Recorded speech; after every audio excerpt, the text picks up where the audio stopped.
ఈరోజు ఏపీలోని కొన్ని వార్తలు చూసుకుంటే, పోలీసులపై రాళ్ల వర్షము. పెంటపాడు మండలం రావిపాడులో మంగళవారం చోటు చేసుకున్న స్థల వివాదంలో తీవ్ర ఉద్రేకతకు దారితీసింది.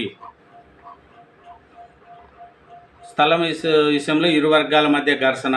సైనిక అధికారికి 3 సెంట్లు స్థలం కేటాయింపు వ్యతిరేకించిన దళితులు. అంబేద్కర్ బొమ్మ ఏర్పాటుకు యత్నము అడ్డుకున్న పోలీసులు. లాఠీచార్జీ. ఆందోళనకారులతో రాళ్లతో ఎదురుదాడి. డిఎస్పీ, ఎస్ఐ, 2 కానిస్టేబుల్తో సహా పలువురికి గాయాలు. చూడండి, ఆడనే ఎన్టీఆర్ అది బొమ్మ పెట్టాలా అంటారు. మరి నెక్స్ట్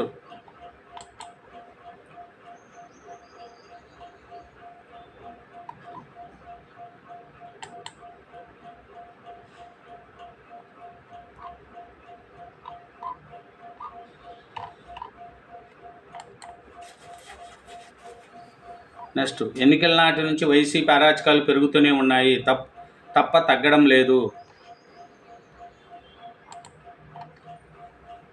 ఎన్నికల రోజు తర్వాత వైఎస్ శ్రేణి సూచించే వీరంగం ఇంత అంత కాదు. ఏఎంలో పాల్గొట్టడం దగ్గర నుంచి సామాన్యులు, కూటమి నేతలు విపరీతంగా దాడులు చేయడం, పోలింగ్ సిబ్బందిపై బెదిరింపులకు పాల్పడడం వంటివి చాలానే చేస్తూనే ఉన్నారు. కానీ వైసీపీ వాళ్ళు ఇప్పటికీ ఇంకా దాడులు చేస్తూనే ఉన్నారు. మరి దానివల్ల ఏమొస్తాయో ఏమో. మరి ఎలక్షన్లు అయిపోయినాయి కదా, అయిన తర్వాత కూడా దాడులు చేస్తే ఏమొస్తుంది?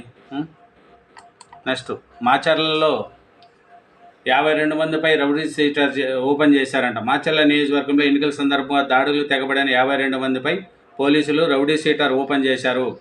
ఎలూర్తి మండలానికి చెందిన 14 మంది, మాచర్ల టౌన్కు చెందిన 10 మంది, మాచర్ల రూరల్కి చెందిన 22 మంది, కారంపూడి మండలానికి చెందిన 6గురిపై రౌడీ షీటరు ఓపెన్ చేశారంట. చూడండి, ఎలక్షన్లలో ఇప్పుడు రౌడీ షీటర్ ఓపెన్ చేశారు. మీరేమో పెట్టిన పిన్నెల రామకృష్ణారెడ్డి బాగానే ఉన్నాడు, జగన్ ఏమో లండన్లో చల్లగా పండుకున్నాడు. ఇప్పుడు వాటిల్లో పాల్గొన్న వాళ్ళకందరికీ రౌడీ షీటర్లు ఓపెన్ చేశారు. అట్లా ఏమొస్తుంది చెప్పండి?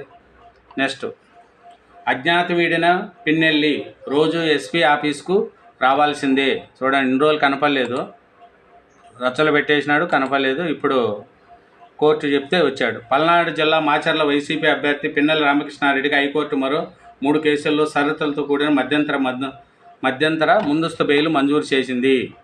పిన్నెలకి హైకోర్టు ఆదేశము. నరసరావుపేటలో మీరుండే ప్రాంతము, ఫోన్ నెంబర్ వివరాలు ఎస్పీకి ఇవ్వండి. ఆయన అనుమతి లేకుండా దేశం ఇడిసి వెళ్ళొద్దు. పాస్పోర్టును గురిజాల కోర్టులో ఇవ్వండి. అనుచరుల అవాంఛనీయ ఘటనకు పాల్పడకుండా చూసే బాధ్యత మీదే. వైసీపీ అభ్యర్థి న్యాయమూర్తి కీలక షరతులు. మరో 3 కేసుల్లో జూన్ 6 వరకు ముందస్తు బెయిలు. బాధ్యతలకు రక్షణ కల్పించాలని ఎస్పీకి ఆదేశము. పిన్నెల షరతులు ఉల్లంఘిస్తే చర్యలకు వెసులుబాటు. అజ్ఞాత వీడిన పిన్నెలి నరసరావుపేటలో ప్రత్యక్షము. చూడండి, అట్లా ఉన్నారు. మరి పిన్నెలకు ఇన్ని రోజులు బయట వచ్చాడు. ఇప్పుడు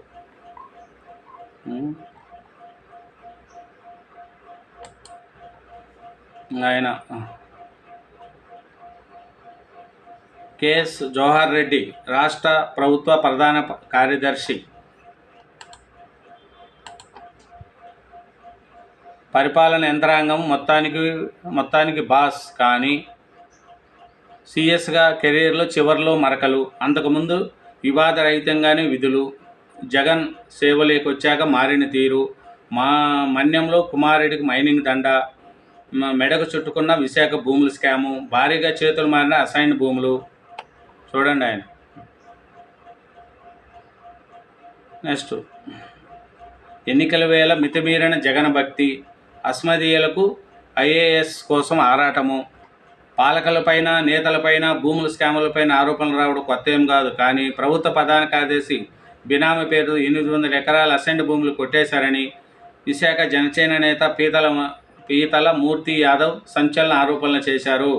జీవో 596 కింద 24 లక్షల ఎకరాలను నిషేధ జాబితా నుంచి తొలగించాల్సి ఉంది. కానీ కేవలం 4 లక్షల ఎకరాలకు మాత్రం విముక్తి లభించింది. అందులో ఎక్కువ భాగం విశాఖపట్నం, విజయనగరం జిల్లాలో. దీనికి మూర్తి యాదవ్ చేసిన ఆరోపణలకు మధ్య సంబంధం ఏదైనా ఉందా? చూడండి, సిఎస్ జవహర్ రెడ్డి మొత్తానికి బాస్ ఆయన కూడా చేస్తున్నాడు. మొత్తం జగన్ మనిషిగానే ఆయన ఇప్పుడు పనిచేశాడు. ఏం చేస్తా వివిధ నిర్వహణలో దాని ప్రభావం లేని ఉద్దేశంతో చంద్రబాబు ముఖ్యమంత్రిగా ఉన్నప్పుడు ఆయన కుమారుడు లోకేష్ చేసిన పంచాయతీరాజ్ శాఖకు ముఖ్య కార్యదర్శి జవహర్ రెడ్డి నియమించారు. అప్పుడు ఆయన సాఫీగానే పనిచేశాడు. ఆ తర్వాత ఆయన వైద్య ఆరోగ్య శాఖ కార్యదర్శిగా టీటీడీఓ పనిచేశారు. టీటీలో పనిచేసినప్పుడు కొన్ని విమర్శలు వచ్చినా ఆయన గత చరిత్రను దృష్టిలో పెట్టుకొని ఎవరూ పెద్దగా అడావుడి చేయలేదు. కానీ సీఎం జగన్ పేసీలో చేరినప్పటి నుంచి జవహర్ రెడ్డి తీరు మారిపోయింది. తరచూ విశాఖపట్నం ఎందుకు వెళుతున్న విషయం దగ్గర నుంచి కొద్ది రోజుల క్రితం మరణించిన సోడరాజు సత్యకృష్ణరాజు అనే వ్యక్తి కుటుంబాన్ని పరామర్శించేందుకు అత్యంత కీలకమైన ఎన్నికల సమయంలో కూడా హఠాబుటిన ఎందుకు వెళ్ళారు, విశాఖలో అసెండ్ భూముల కథ ఏమిటి అన్న అంశంపై చర్చ జరిగింది. జగన్ సర్కార్లో జవహర్ రెడ్డి తీసుకున్న అనేక నిర్ణయాలు వివాదాస్పదమయ్యాయి. కరోనా కాలంలో అత్యవసర మందులు కిట్లు కొనుగోలు, మెడికల్ జోన్ అంశాల్లో అక్రమాలకు జరిగాయని అప్పుడే ఆరోపణలు వచ్చినాయి. చూడండి జవహర్ రెడ్డి పని ఇట్లా చేస్తున్నారు. మరి జవహర్ రెడ్డి వీళ్ళంతా చెప్పు. ఇంకోటి మెయిన్ చూడండి, కార్తీక మాసం కనుసూపు మేరలో లేదు, దసరా ఉత్సవాలు దగ్గర పడలేదు, అయినా కూరగాయల రేట్లు డబుల్ అయిపోయినాయంట. కూరగాయలు ధరలు హఠాత్తుగా రెక్కలకు వచ్చాయి. అమాంతంగా పెరిగిన కూరగాయల ధరలు ఏ కూరగాయకి కిలో 50 రూపాయలు తక్కువ లేదు. థ్యాంక్ యూ అండి. నా ఛానల్ని యాక్సెప్ట్ చేసి ఆదరించండి. Thank you.